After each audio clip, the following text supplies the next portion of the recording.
Montre-le. Voilà. C'est bon?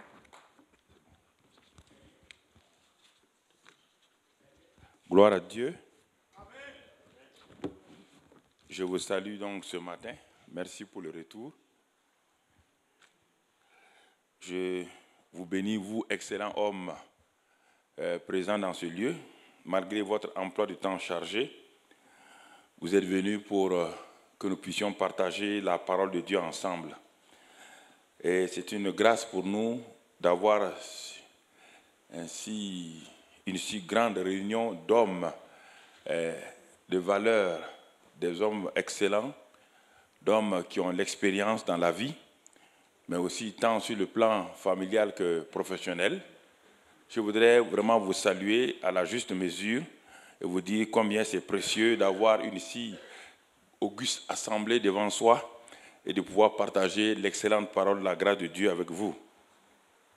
Donc il m'a été donné de venir m'entretenir avec vous, de partager, parce que vous avez beaucoup de choses. Chacun d'entre vous a quelque chose à partager. Nous allons nous complémentarité, c'est-à-dire que ce que vous avez, ce que j'ai, on va le donner et le recevoir, partager et vraiment aller de l'avant.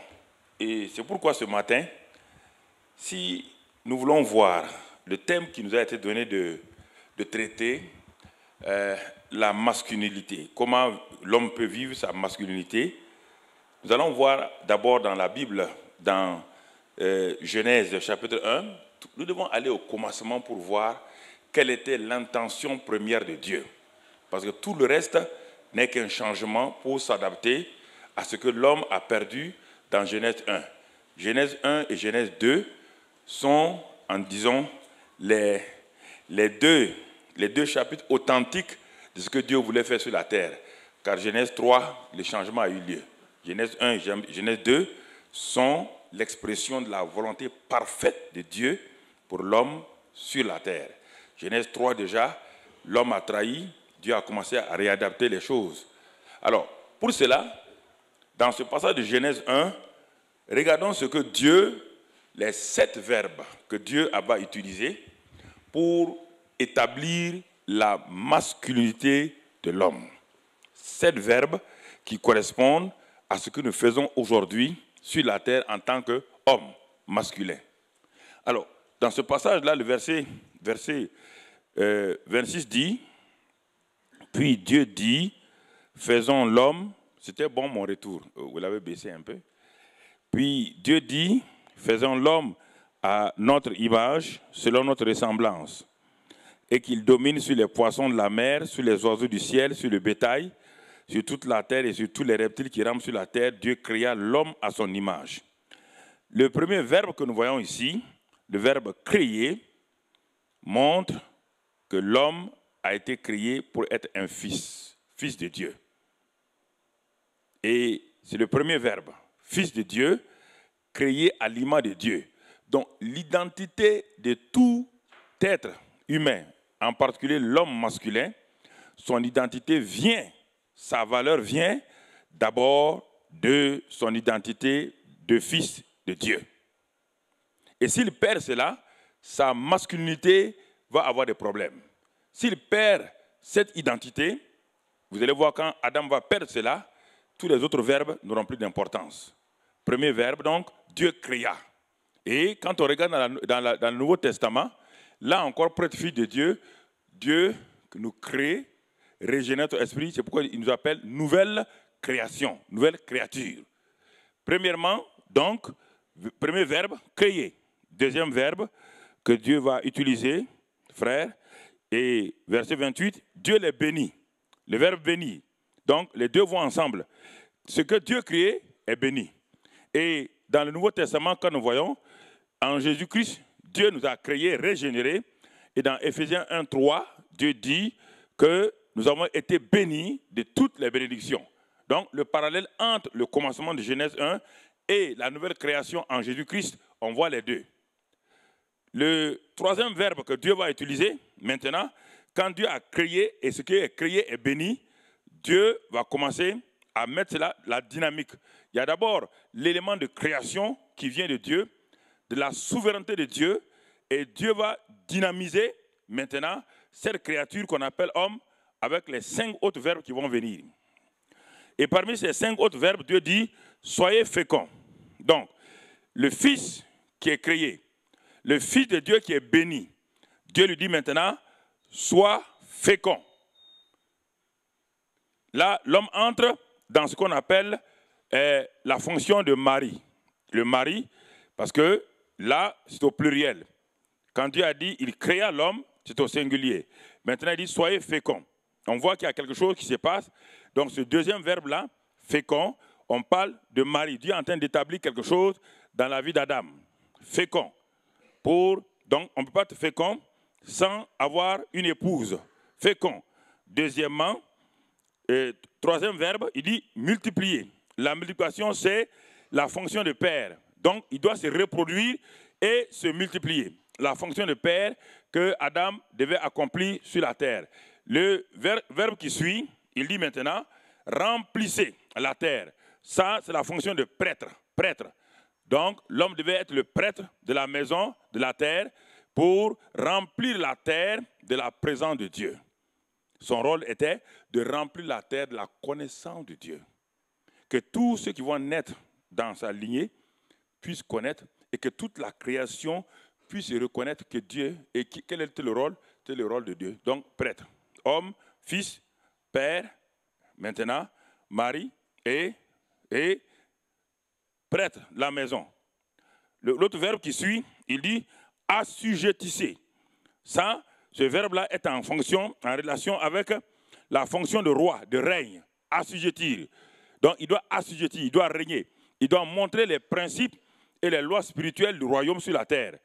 Parce que le royaume de Dieu était dupliqué sur la terre et Adam était celui qui était le promoteur de ce règne de Dieu pour que toute la création puisse voir le règne de Dieu, le Dieu invisible, à travers l'homme qui était sur la terre. Et enfin, le dernier verbe, dominer. Mais pas dominer l'homme, pas dominer sa femme, pas dominer un autre être. Non.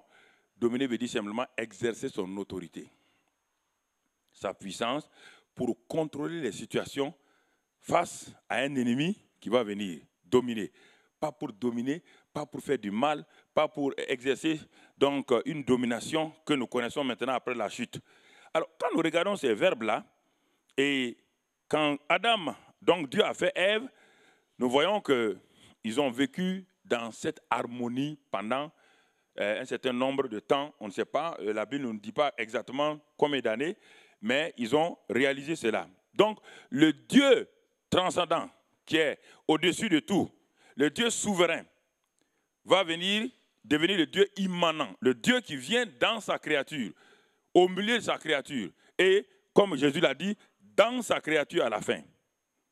Le Dieu transcendant, qui est là-haut, c'est lui que nous prions. Nous ne prions pas le Dieu qui est en nous par le Saint-Esprit. Nous prions le Dieu qui est en haut, qui est notre Père qui est aux cieux.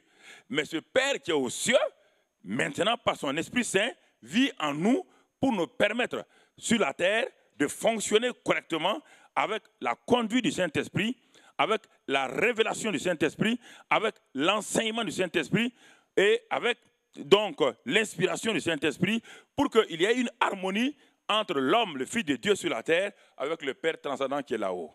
Et si cette harmonie se casse, alors qu'est-ce qui va arriver? C'est ce qui est arrivé à Adam et Ève.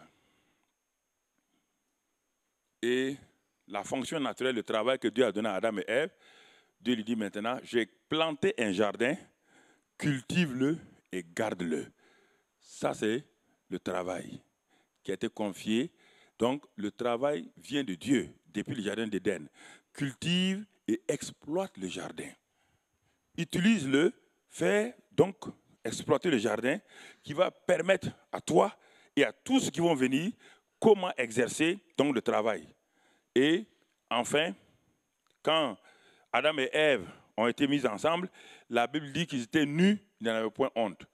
Parce que l'homme qui est fils de Dieu et sa femme qui est fille de Dieu, qui sont tous les deux régénérés, ils ne sont pas courbés l'un vers l'autre. Tous les deux tournent la face et lèvent la face vers le Dieu transcendant. Ils ne s'accusent plus l'un mutuellement. L'accusation va venir quand? Quand cette nature divine va partir. quand ils vont perdre cette identité, ils vont commencer à chercher leur identité l'un dans l'autre. Et aujourd'hui, les hommes cherchent leur identité parfois dans la femme. Ils veulent entendre des choses merveilleuses de la part de la femme. Ils veulent que les femmes les approuvent. Et les femmes veulent que les hommes les approuvent. Alors qu'au début, ce n'était pas comme cela. La Bible dit qu'ils étaient une seule chair et que maintenant, tous les deux étaient nus. Mais ils ne se préoccupaient pas de savoir quelle était leur nudité.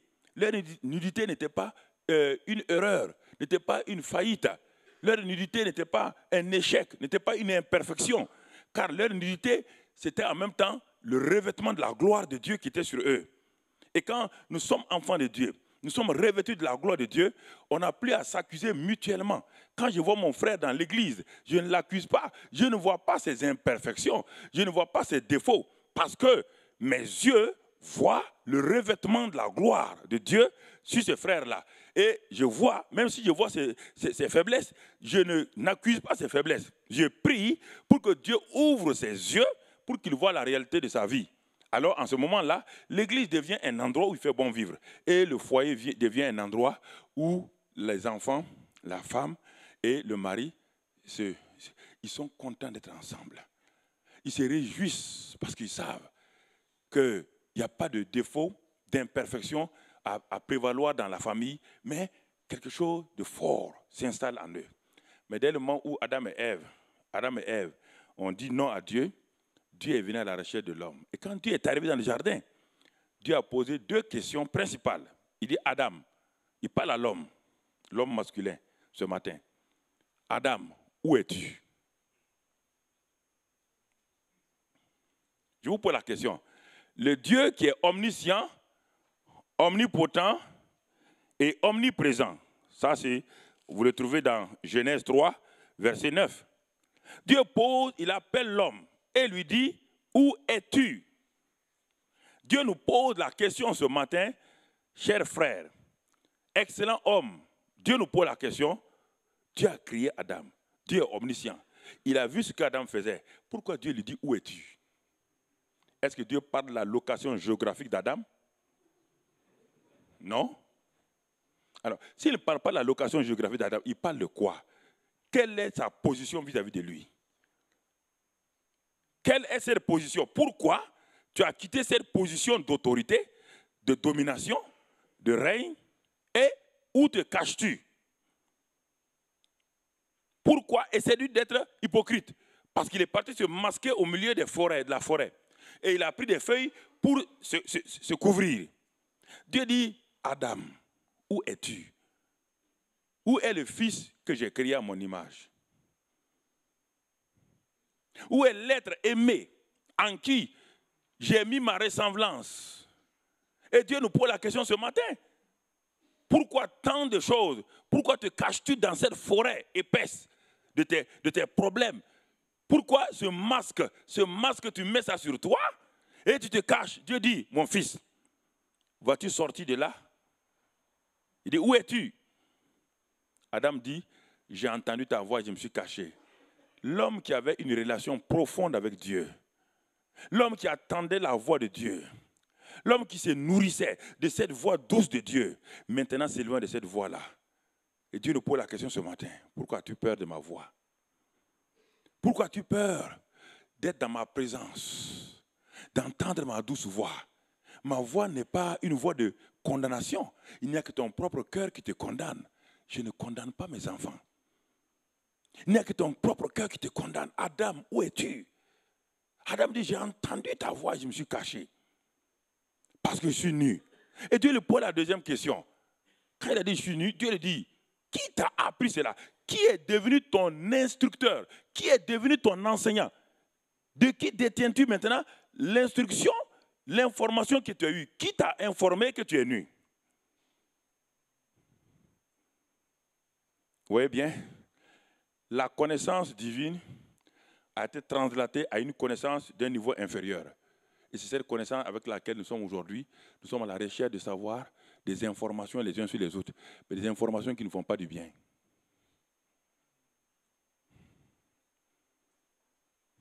Dieu dit, mais qui t'a informé que tu es nu? Qui t'a donné cette information-là? Et toutes les informations aujourd'hui dénudent les gens. Toutes les informations sont là pour vous dénuder, pour vous humilier, vous ridiculiser. Quand on écoute, on a ridiculisé tel homme politique, on a découvert telle chose. Donc l'information, qui t'a donné cette information? De qui détiens-tu cette info? Qui est ta source désormais? La question est là. Et ce n'est pas fini. Dès qu'il a eu cette information, tout de suite, il dit, l'information qu'il a eue l'a amené à faire quoi? À pointer son doigt sur qui? Sur sa femme. Maintenant, l'homme est courbé. L'homme ne regarde plus Dieu face à face. L'homme est courbé et cette courbe spirituelle dans laquelle il est courbé sous la domination de quelqu'un d'autre qui l'a informé. Et cette personne d'autre-là a défiguré le visage d'Ève. Il dit, c'est cette femme que tu as mise à côté de moi qui m'a créé ce problème. Il accuse Dieu en même temps d'être l'auteur de son échec. Parce que l'homme ne veut plus lui-même accepter, être responsable des actes qu'il pose.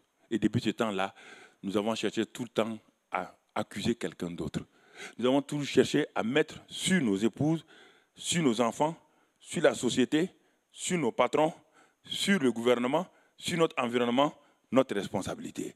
C'est cette femme que toi-même tu as mise à côté de moi qui m'a donné cela comme information. Alors, bien-aimés frères, regardons comment l'homme a commencé. Regardons comment Adam et Ève se sont multipliés. Ils ont été féconds, se sont multipliés, mais hors de la présence de Dieu. Ces verbes ont continué avec eux, car ce que Dieu dit, il veille pour l'accomplir. Mais c'est ça accompli dans une atmosphère. Adam et Ève ont mis au monde 2 enfants. Ces enfants, tout de suite, ont commencé. Tout ce qui était là, la mort est entrée. Et la Bible dit qu'à partir de ce moment, quand Adam a eu un autre fils, Seth, il dit que Seth était à l'image d'Adam. Il n'était plus à l'image de Dieu. Seth maintenant était à l'image de qui? D'Adam. Parce qu'Adam a transféré dans ce jeune homme-là tout ce qu'il avait maintenant hérité de l'ennemi. Alors, bien-aimés frères et sœurs, ça c'est le premier homme. Il était créé comme le vrai masculin, le vrai homme. Et la femme était la vraie femme, la vraie féminité. Quand la vraie masculinité rencontre la vraie féminité, il y a une paix et une joie, il y a une reconnaissance l'un de l'autre. Il y a une communion ensemble pour adorer Dieu.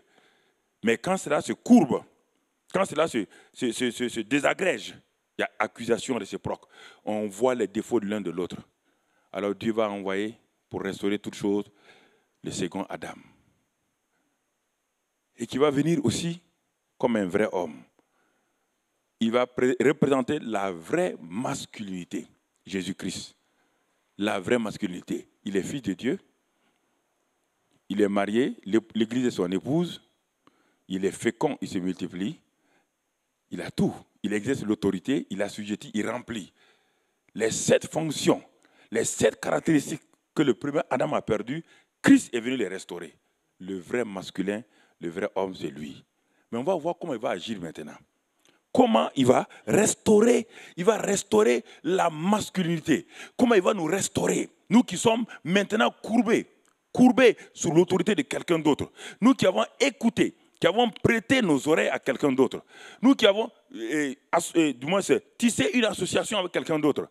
Et nous sommes courbés. Christ est venu pour nous redresser, pour que nous puissions voir Dieu tel qu'il le voit. Pour que nous puissions marcher avec lui. Et que nous puissions exercer notre masculinité. Et les 7 verbes, Christ va les accomplir toutes. C'est pourquoi il a créé une église irrépréhensible, sainte. L'épouse, qui pourtant a des faiblesses, mais n'a jamais dit à l'épouse, tu es faible.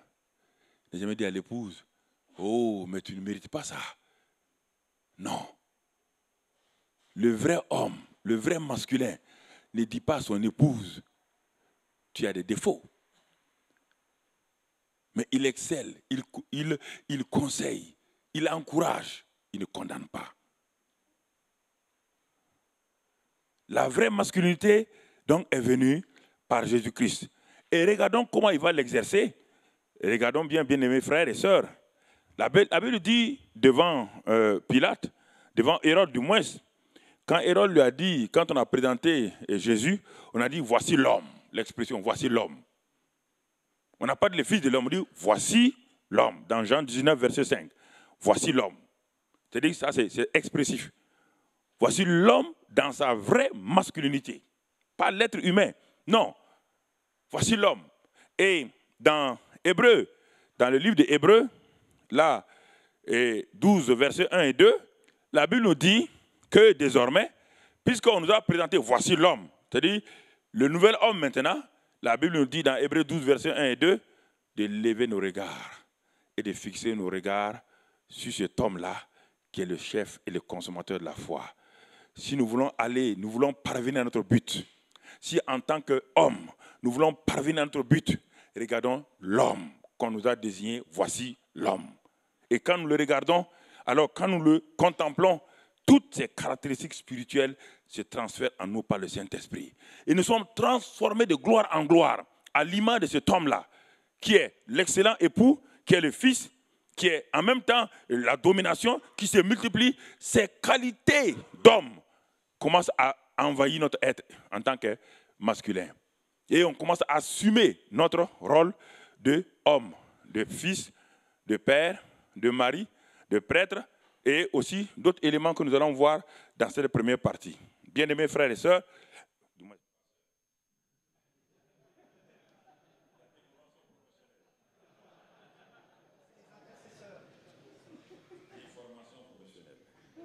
et Jésus nous invite. Jésus nous invite dans Matthieu 11, 28. Il nous invite, nous les hommes, il invite tout le monde, mais y compris chacun. Il invite, bon, les gens diront que venez à moi, vous tous qui êtes fatigués, mais nous sommes dans la masculinité. Il invite les masculins ce matin. Il dit, viens à moi, toi qui es fatigué de ta masculinité. Tu ne sais plus où t'en sortir. Viens à moi et je vais te donner le vrai repos. Car la masculinité sans moi ne peut pas produire du repos. La masculinité sans Christ, alors frère, devait une masculinité perverse, qui crée le stress, qui crée le découragement, la dépression. C'est pourquoi Jésus nous invite ce matin. Il dit, puisque je suis l'homme par excellence, le masculin par excellence, vous ne pouvez trouver que votre masculinité qu'en moi, quand vous identifiez en moi, votre vraie masculinité, votre vrai homme ne peut être trouvé que dans moi, le vrai masculin et le vrai homme. Donc il nous invite de venir à lui. Et en lui, il y a un repos en tant qu'être masculin. Il y a un repos que nous cherchons. Et que nous cherchons parce que nous avons trop subi. Nous avons été terrassés par la vie, les circonstances, par les lois qui sont de plus en plus féroces envers l'homme masculin. Mais Christ dit, malgré toutes ces lois qui rabaissent l'être masculin, en moi, vous allez trouver votre vraie masculinité. Et malgré ces lois-là, vous ne serez plus assaillis, assagis, vous ne serez plus stressés. Mais si vous laissez ma vraie masculinité se manifester en vous, alors frère, vous allez vivre même dans un environnement hostile, dans un environnement où l'homme est rabaissé, vous n'allez plus subir, vous allez commencer à agir. Vous allez commencer à exercer les 7 verbes et vous allez voir que alors il y a une réalité dans le christianisme lorsque nous sommes un être masculin, lorsque nous sommes un vrai homme, parce que nous avons reçu l'identité donc de fils de Dieu. Alors, quel est cet homme qui a dit « Venez à moi » Il est époux et l'Église est son épouse. Il est le fils. Mais nous allons voir comment Christ a-t-il pu exercer sa masculinité. Et nous allons voir 2 éléments ici ce matin. Christ a exercé sa masculinité dans 2 domaines précis. Il y a plusieurs qu'on va développer, mais les 2 principaux, c'est premièrement agneau et lion. Comment peut-on réconcilier 2 choses humainement non réconciliables? Christ était l'agneau et le lion. Et en tant que masculin, c'est-à-dire que homme, il va exercer, nous devons avoir ces 2 caractéristiques-là. devons avoir ces deux caractéristiques. Agneau d'abord et lion. Car l'agneau bêle et le lion rugit. Et nous allons voir le mari agneau et le mari lion. Nous allons voir le père agneau et le père lion. Et nous allons nous rendre compte. Si le lion rugit quand il est en train de chercher une proie pour nourrir sa famille. Le lion rugit parce qu'il montre qu'il est le roi. Il exerce sa domination. Et quand il rugit, il est le roi de la brousse pour dire qu'il manifeste. Mais frères et sœurs,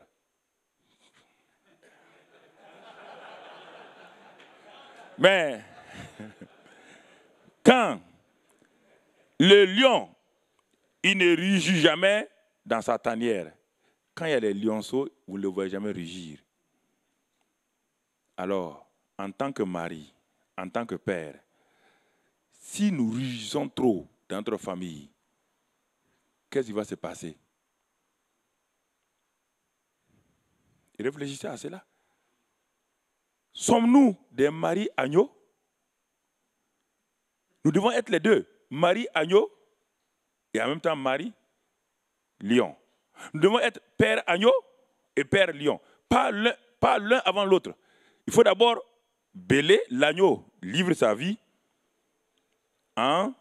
ensuite manifestant le caractère de lion. Mais si vous commencez à rugir dans votre famille, si les enfants, dès que vous entrez dans votre maison, ils voient le lion arriver, tous les enfants font quoi? Ils filent. Et ce matin, c'est important.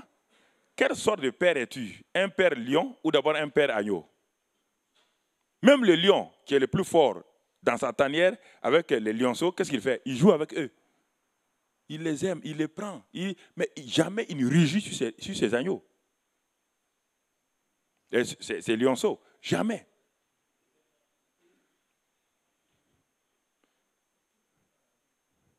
Par rapport à votre femme, vous êtes un lion? La femme recule. Elle dit, le lion est arrivé.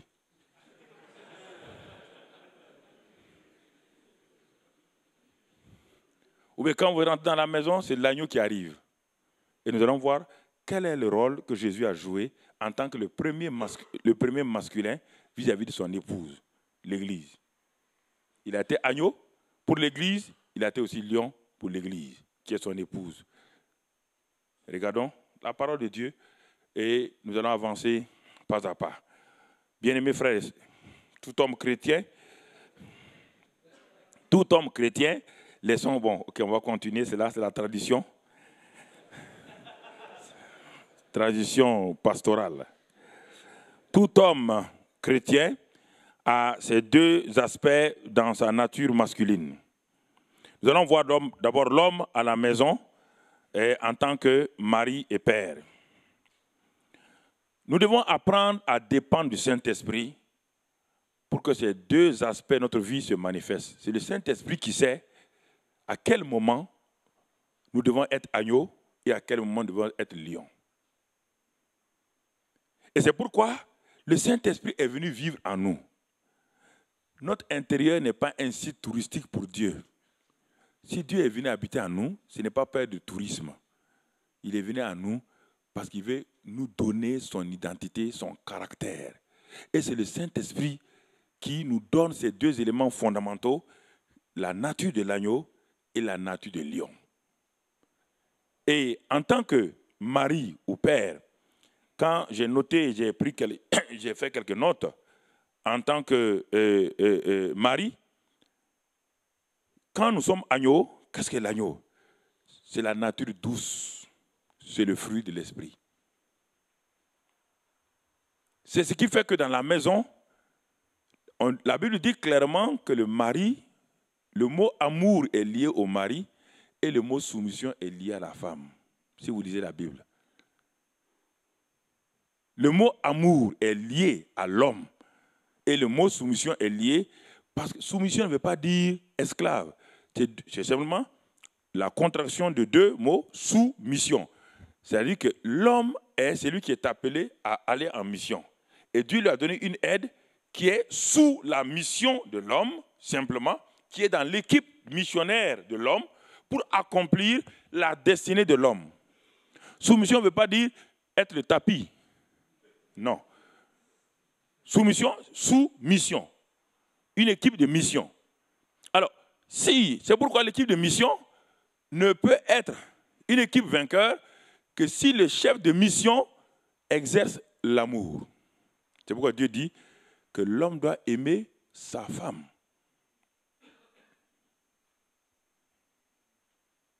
Qui? Celui qui est le chef, la tête, doit aimer le corps. Si nous ne comprenons pas cela, nous voulons d'abord que la femme se soumette. Une femme qui est aimée se soumettra facilement. Un enfant qui est aimé se soumettra facilement. Donc, en tant que masculin, nous devons exercer notre nature d'agneau. C'est pourquoi quand on a présenté Jésus, on dit voici le lion de la tribu de Juda qui a vaincu. Pour ouvrir, et quand Jean regarde, qu'est-ce qu'il voit sortir? Il voit un agneau sortir d'abord. Jésus a vaincu en tant qu'agneau, pas en tant que lion. La victoire de Jésus, il a aimé l'Église, il s'est donné pour elle. Voici le rôle du mari agneau. Savoir se livrer pour sa femme et ses enfants. Aimer. Il dit, il a tellement aimé l'Église qu'il s'est livré comme agneau. Il a montré son caractère d'agneau. Quand Jésus mourait à la croix, c'est l'agneau de Dieu qui mourait à la croix. Ce n'est pas le lion de la tribu de Juda qui mourait. C'était le lion qui mourait. La plus grande victoire n'a pas été obtenue par le lion, mais a été obtenue par l'agneau. La plus grande victoire dans votre foyer, dans votre maison, n'est pas lorsque vous agissez en tant que lion. Le lion cherche la proie pour venir nourrir. C'est le pourvoyeur. Le lion fait la sécurité. Mais dans sa famille, il se livre comme agneau.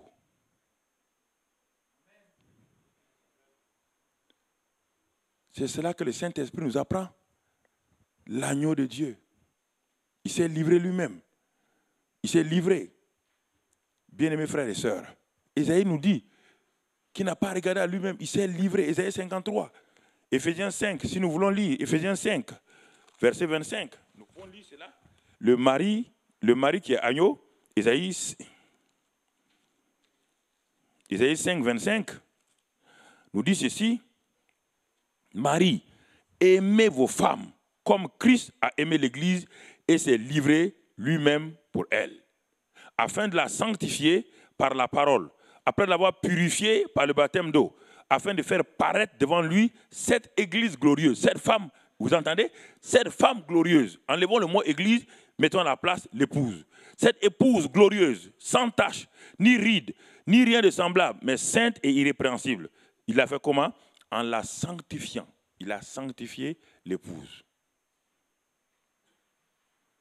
Il l'a sanctifiée. Il a aimé, il a sanctifié. L'amour sanctifie quand l'amour est un sacrifice qui se livre.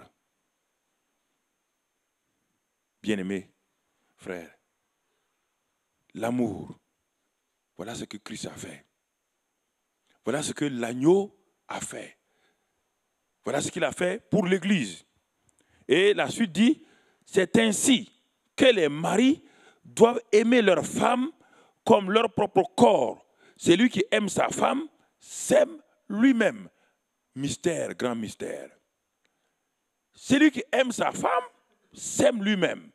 Alors, puisque Dieu me dit que celui qui aime sa femme s'aime lui-même, la manière de me comporter avec ma femme me démontre clairement que la valeur que je donne à ma femme, c'est la valeur que je me donne moi-même, dit Dieu.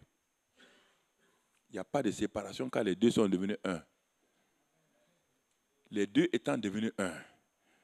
Si je mets sur ma femme toute ma haine, ma colère, ça veut dire simplement, monsieur, que je ne m'aime pas moi-même. C'est pourquoi je me hais et je transfère cette haine-là sur la pauvre femme qui est devant moi.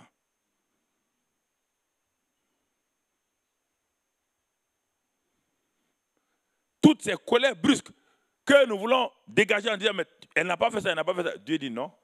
si vous vous aimez vous-même, Dieu nous dit physiquement, quand quelqu'un s'aime, est-ce qu'il prendra un couteau lui-même, se taillarder? Non, il ne le fera pas. La femme, le mariage est un mystère. Et le mari agneau se livre. Le mari agneau aime son corps comme lui-même, il est la tête. Et c'est ça le mystère, le mari agneau. Et lorsque nous ne comprenons pas cela, ça devient comme Adam et Ève après la chute. Accusation réciproque. Condamnation réciproque. Pas de tolérance. À plus forte raison l'amour. Alors ce matin, en tant que personne mariée ou même encore non mariée des jeunes, quelle est votre vision du mariage? Puisque le mariage, comme dit, comme le montre, ça commence par le M.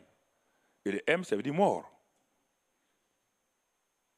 Le mariage, le mot mariage commence par le mot M, la lettre M, qui veut dire mort. Mort à ses intérêts personnels, mort aux autres femmes, si tu es un homme, mort à toute autre chose. Tu es mort à tes intérêts, tu es mort aux autres femmes, tu es mort à tout.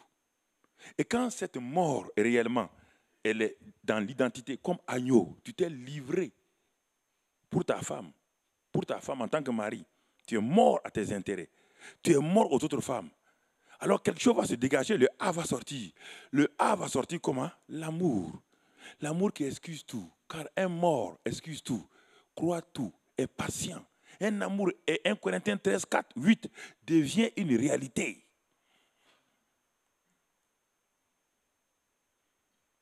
La mort est suivie par l'amour. C'est celui qui est mort qui manifeste l'amour de 1 Corinthiens 13.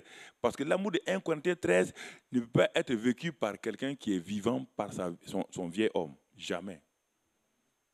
Jamais. Impossible que 1 Corinthiens 13 soit une réalité. 4 verset 8 soit. Il y a 17 verbes, il y a 17 choses dans 1 Corinthiens 13, 4. Je vais vous le lire. Regardez, on dit le mari aime la femme. Le mari aime la femme. Quel amour! Le mari qui est mort à ses intérêts, le mari qui est mort aux autres choses, aime sa femme. Mais comment? 1 Corinthiens 13, il est écrit ici, dans ce passage de 1 Corinthiens 13, 4. Regardons rapidement ce que la Bible dit.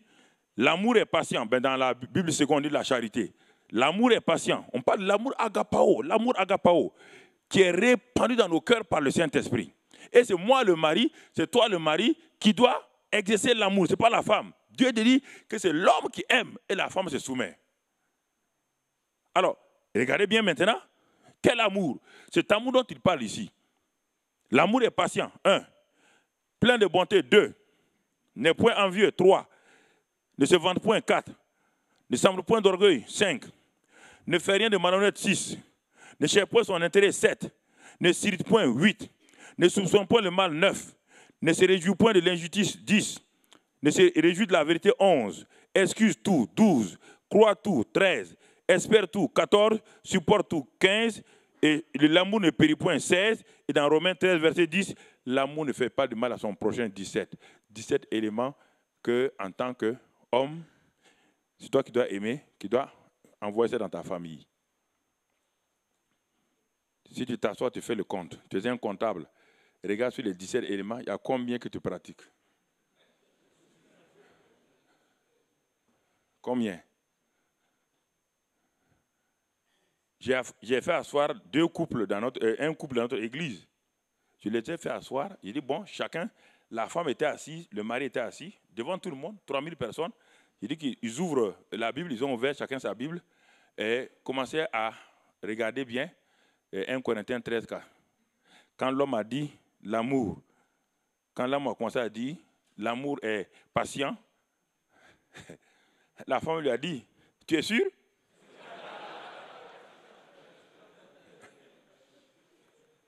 Oui. L'amour est patient. La femme lui a répondu, tu es sûr? Ah, il dit, oui, c'est important. C'est l'homme qui aime. C'est l'homme, l'être masculin. L'amour incombe à l'homme.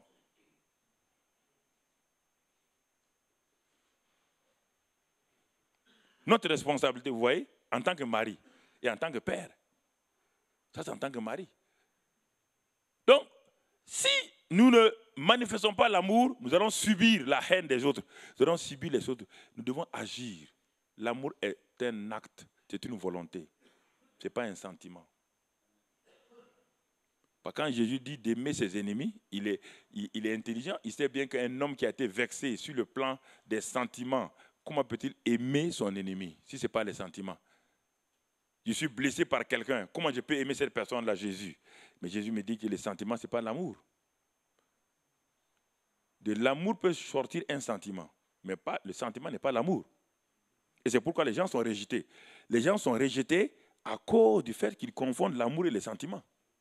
Le sentiment est facilement blessé. Le sentiment est rejeté. Le sentiment, tout de suite, il change. Il suffit qu'il fasse froid, le sentiment change. Oui, tout de suite, il est content, il est assis, il est bien à l'aise, et puis brusquement, il fait chaud, et il est mécontent. Comment la température peut changer l'humeur, le sentiment de quelqu'un? Le sentiment, c'est un sable mouvant. Il est composé de deux mots, sentiment. Ce qu'on sent, ça ment. Sentiment. Ça, c'est les 5 sens. Les 5 sens sont toujours là. Ils mentent, ils vous mentent. Puisque là, vous dites à cette jeune fille, j'ai des sentiments pour toi. Je t'aime pour toujours. 3 ans après, vous la chassez. Donc votre senti a menti. Votre senti a menti. Votre senti a menti.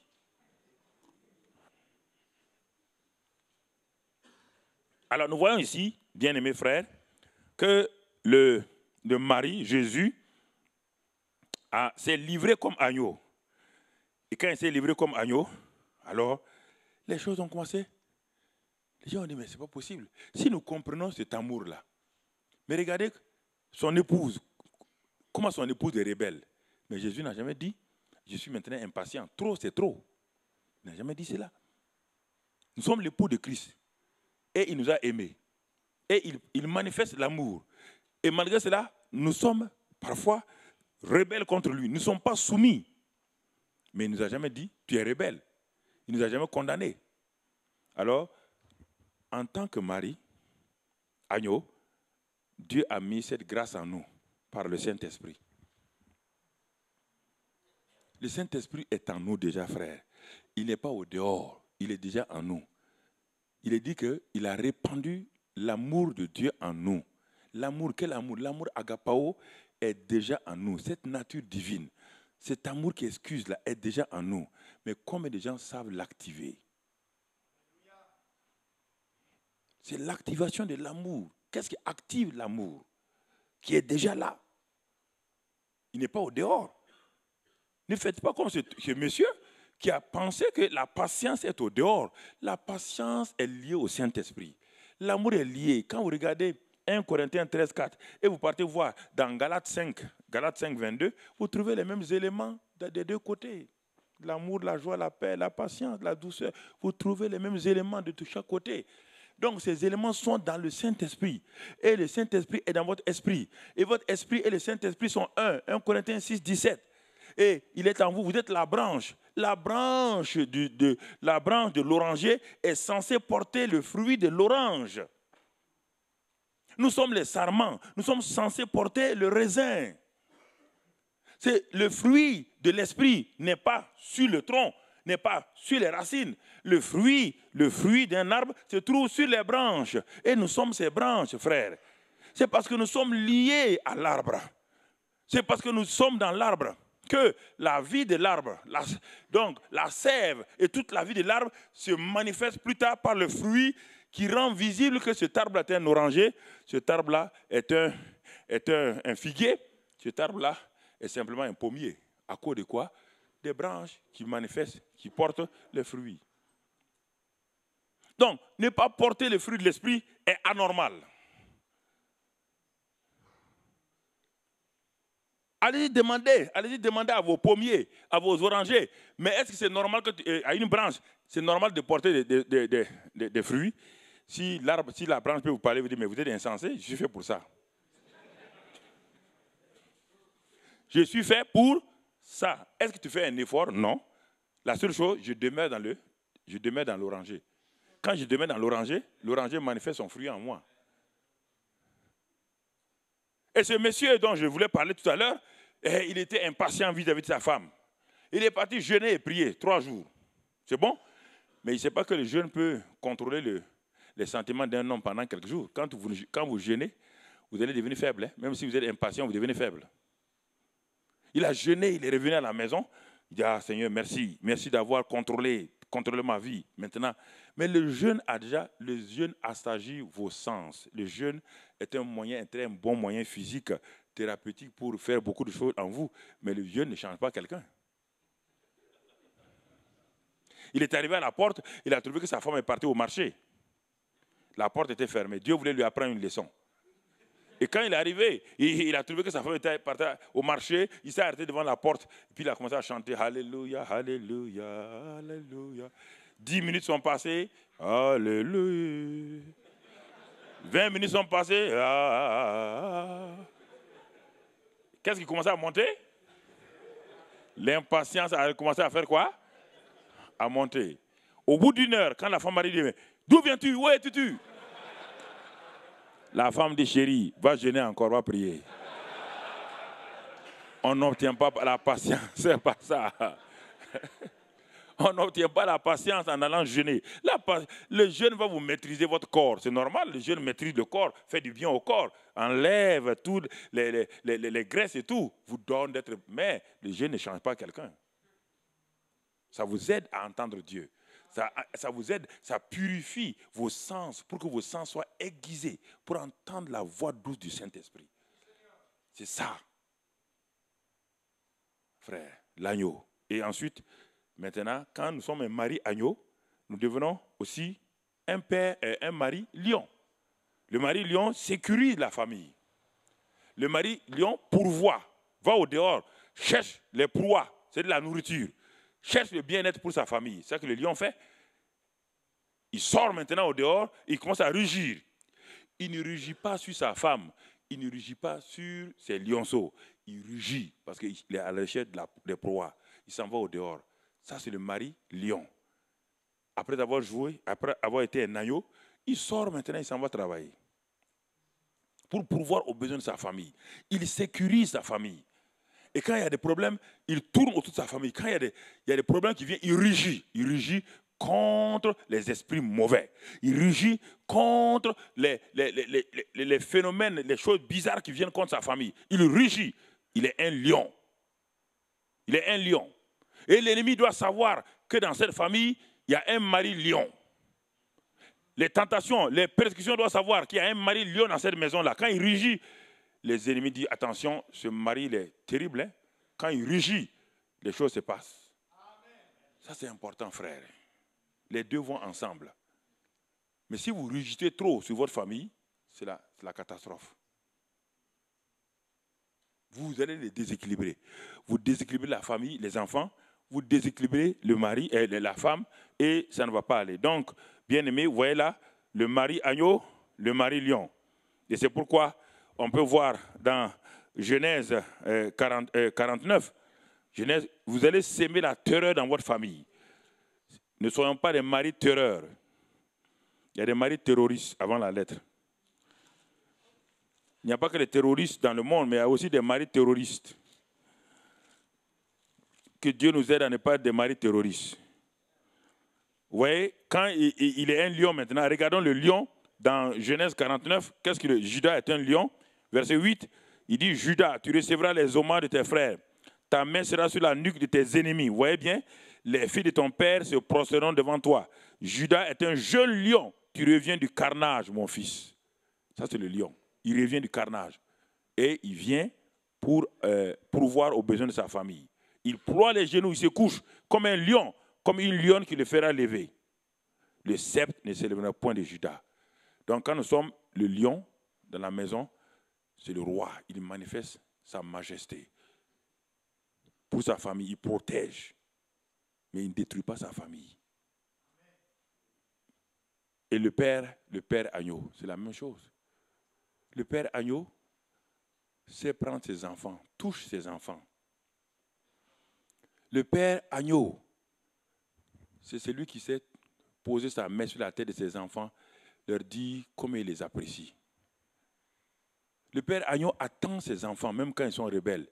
comme Luc 15, les deux fils, aucun n'était parfait par lui-même. Ni le fils aîné, ni le jeune fils. À un moment donné, le jeune fils a demandé sa liberté vis-à-vis de son père. Mais son père a été un agneau qui attendait chaque jour le retour de son fils. Il a exercé l'amour dans son cœur.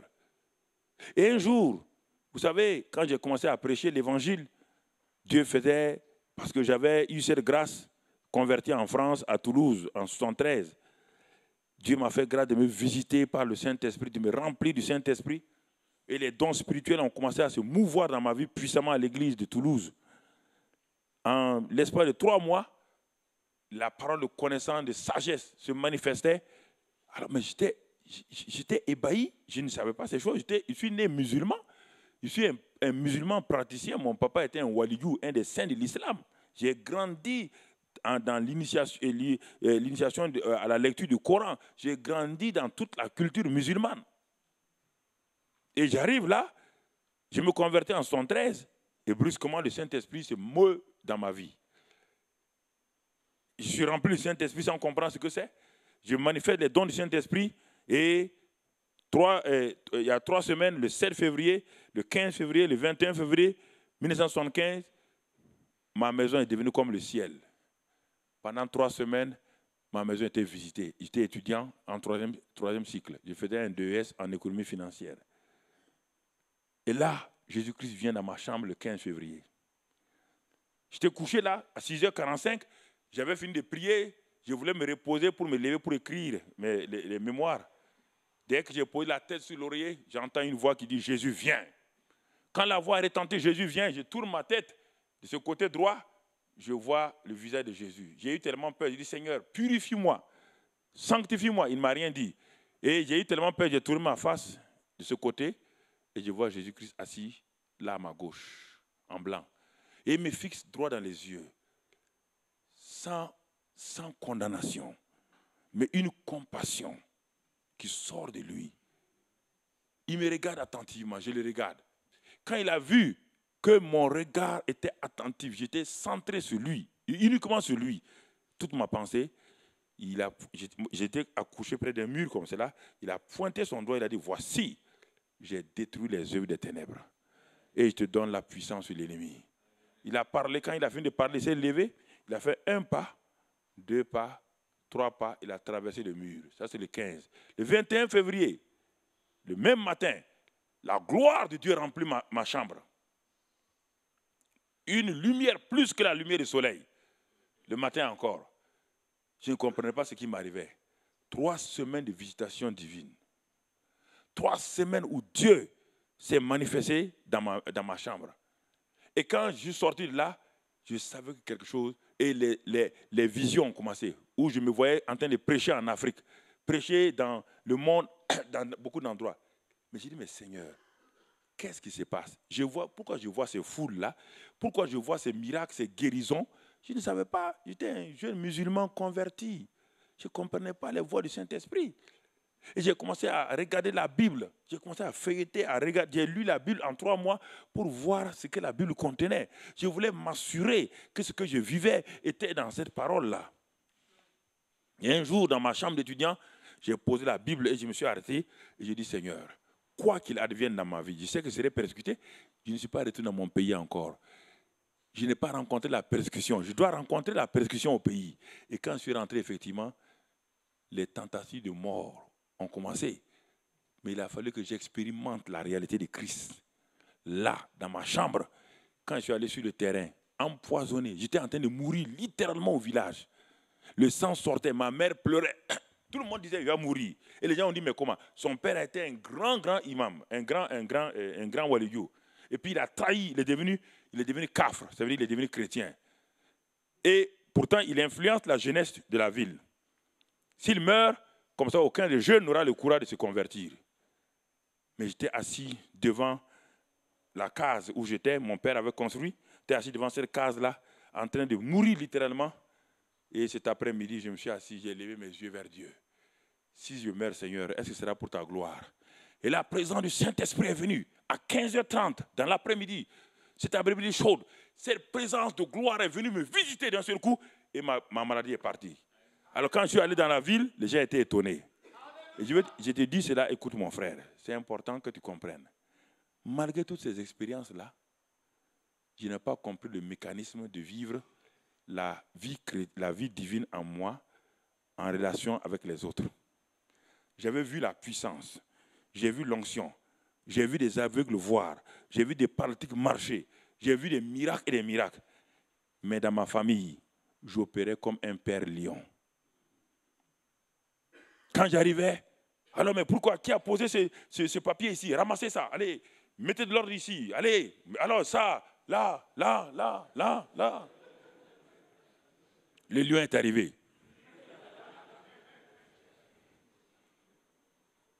Et un jour, le Saint-Esprit me dit, il dit, monsieur le mari, va te coucher sur le lit. Pourquoi faire? Il dit, va te coucher sur ton lit, dans ta chambre. Appelle ta femme et tes enfants. Je suis allé me coucher sur le lit. J'ai appelé ma femme et les 4 enfants. Ils sont venus s'asseoir au bord du lit.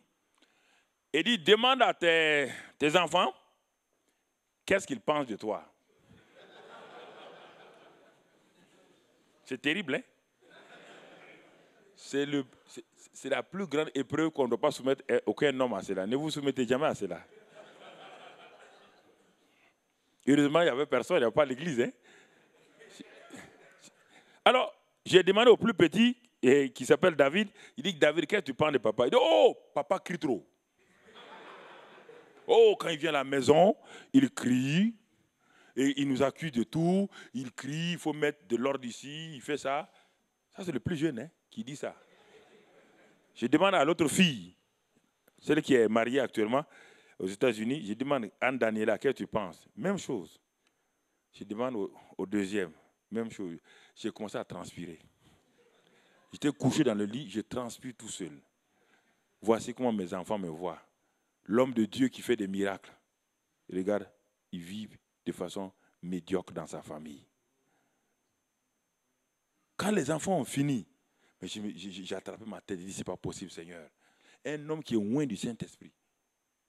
Et les gens me respectent en ville. Je suis directeur général de la plus grosse société. Je suis vice-président du Conseil économique et social, vice-président de la Chambre de commerce. Je suis le président de la compagnie aérienne, tout ça. Et cet homme-là, regarde comment il est dépouillé par ses enfants. Alors, il restait le gros lot.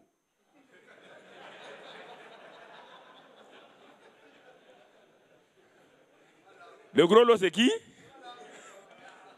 Alors, pour que je ne subisse pas trop, je lui ai posé la question simplement.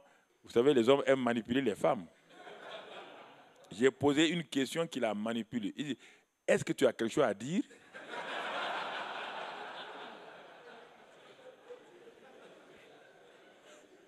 Elle a eu tellement compassion de moi qu'elle a dit non, ça suffit comme ça. C'est bon. Tu as bien entendu, non? Je dis oui, j'ai bien entendu. Ouf, quand j'ai quitté le lit, je n'ai plus jamais désiré. J'ai dit à Dieu, merci Seigneur, merci. Alors je vous pose la question, vous voyez frère, est-ce que vous êtes prêts à subir ce test-là? Alors j'ai vu que j'étais un mari lion, j'étais un père lion. Je rugissais plus que je ne bêlais. Au lieu de bêler, mais je rugissais. Et cela m'a créé des problèmes. Et cela avait fait qu'un de mes enfants s'était révolté. Parce qu'il ne comprenait pas pourquoi je parle de l'amour de Dieu et puis je le maltraite comme ça. Il ne voyait pas la réalité entre ce que je prêchais à l'église et la vie à la maison.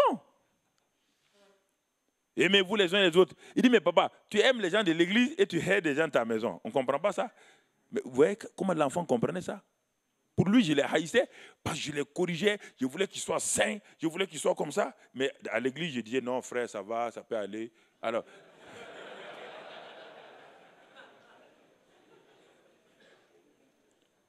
mais donc, les enfants remarquaient ça. Ils ont remarqué, ils ont dit, papa, ça ne va pas. Tu utilises 2 mesures. Mais à la maison, tu devais être prête d'abord, prête de la maison.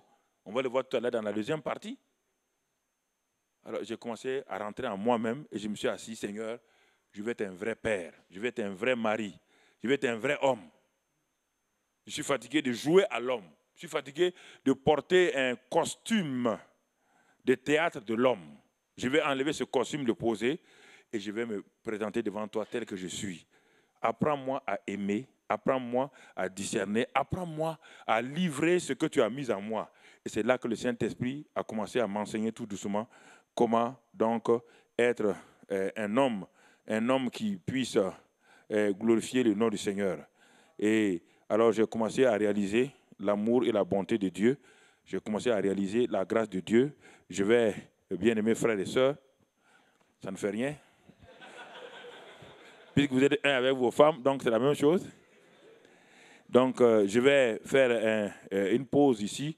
Et après la reprise, nous allons voir le reste, comment, les autres éléments. J'ai voulu d'abord m'appesantir sur le rôle de Marie, agneau et lion. Et de père, lion et agneau. Je n'ai pas encore attaqué la prêtrise de l'homme.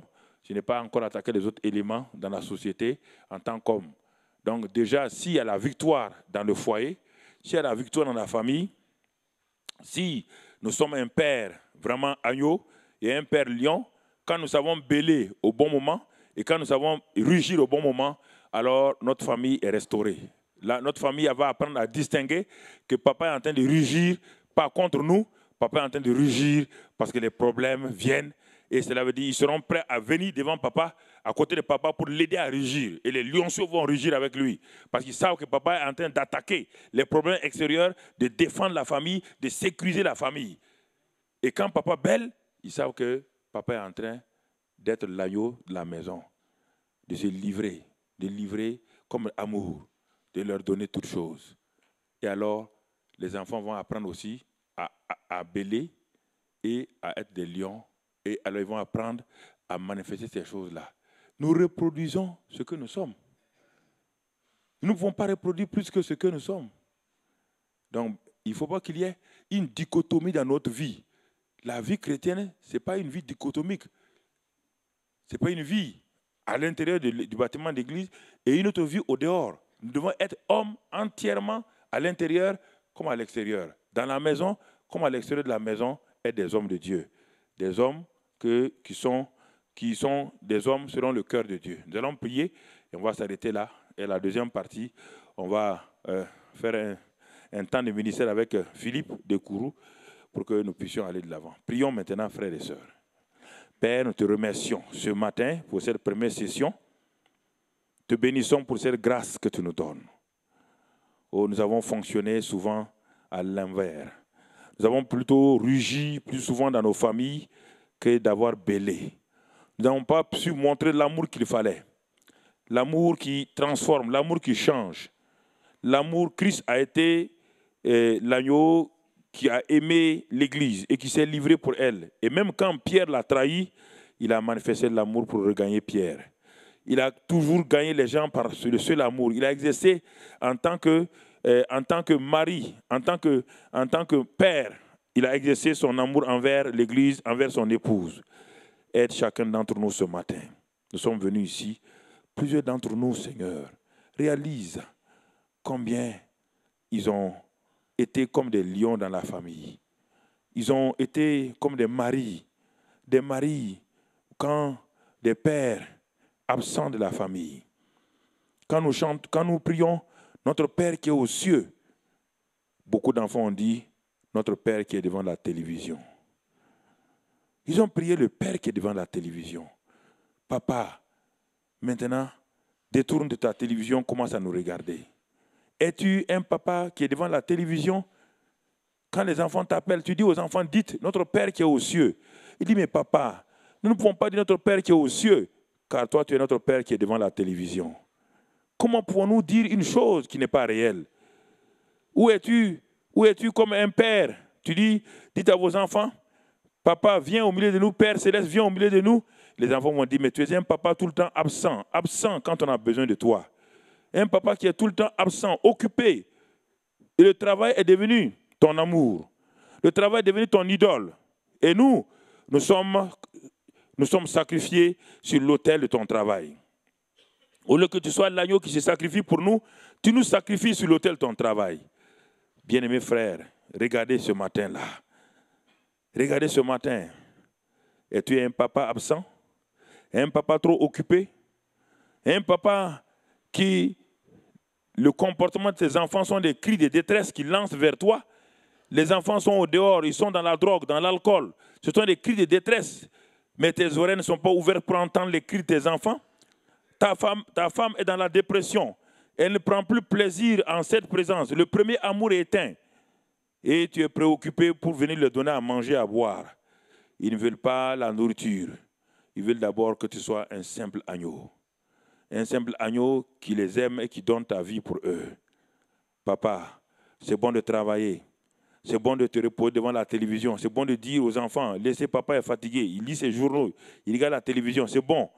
Mais les enfants ne t'ont pas vu toute la journée. Et ils ne peuvent pas te parler.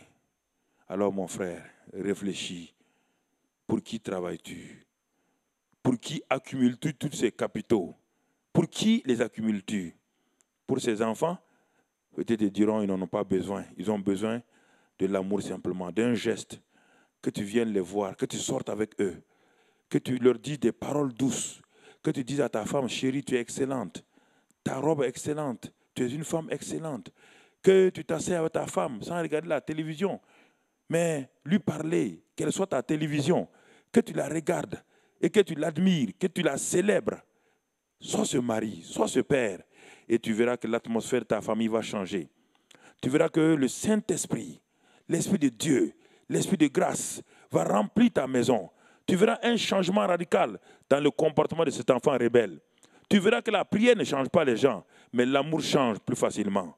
Tu verras que l'amour que tu as pour cet enfant rebelle, cet enfant va changer parce qu'il sait que son père a confiance en lui maintenant. Cette femme ne sera plus opposée à toi. Ce n'est pas une femme qui t'est opposée à toi, mais c'est par le manque d'amour qu'elle est insoumise. Elle ne marche pas dans la mission que tu exerces. Car la mission que tu as appelée à exercer, c'est la mission d'amour. Mais si tu n'exerces pas la mission d'amour, c'est difficile que quelqu'un te suive dans la mission de haine, d'indifférence et de négligence. Le temps est venu, Père, le temps est venu, Marie, que nous puissions voir cela. Commençons à parler à Dieu simplement. Pour terminer cette session, commence à parler à Dieu. Est-ce que les ingrédients de l'amour, les 17 ingrédients de l'amour, qu'as-tu fait de ces ingrédients? Qu'as-tu fait de ces ingrédients? Si tu avais ton fils à côté de toi, si tu es avec ton fils à côté de toi et que tu n'as jamais exercé cet amour-là, mets ta main sur l'épaule de ton fils et dis-lui, mon fils, je regrette. Dis à ton fils, je regrette. Si tu es à côté d'un de tes enfants, dis-lui, je regrette. N'avoir pas été un papa agneau. N'avoir pas été pour ta maman un mari agneau. J'étais un lion. J'étais un père lion. J'étais un mari lion. Oh, pardonne-moi mon fils. Père, maintenant je prie pour chacun de ces hommes ici. Seigneur, tu vois combien les cœurs, tu vois combien le cœur leur parle ce matin. Père, je te prie que le Saint-Esprit, l'Esprit de grâce, l'Esprit d'amour, viens, Saint-Esprit de Dieu. Beaucoup n'ont pas été aimés dans leur enfance. Ils n'ont pas su comment donner l'amour parce qu'ils n'ont jamais connu l'amour. Beaucoup ont eu leur propre père, lion, et parfois même des ours violents à leur égard. Ils n'ont jamais connu cela. Ils ne peuvent pas donner ce qu'ils n'ont pas reçu. Père, répands ce matin ton amour dans leur cœur. Mettez votre main sur votre poitrine. Mettez votre main sur votre cœur maintenant. Dites avec moi, Père céleste, j'ai besoin de cet amour. Pour ma femme, pour mes enfants et pour mon prochain. Répands cet amour ce matin dans mon cœur. Restaure mon âme. Restaure ma volonté, mes sentiments, mes émotions, ma mémoire, mon intelligence. Car je veux être un père, un mari, agneau, avant d'être un mari, un père lion. Père, je te remercie ce matin de ce que tu transformes mon cœur par la présence d'amour. Car l'amour ne faillit jamais. L'amour n'échoue jamais. Je vais quitter ce forum des hommes. Un homme rempli d'amour. Un homme chargé d'amour. Un homme revêtu d'amour pour rentrer chez lui et transformer sa famille. Merci Père, au nom de Jésus. Amen. Que Dieu vous bénisse.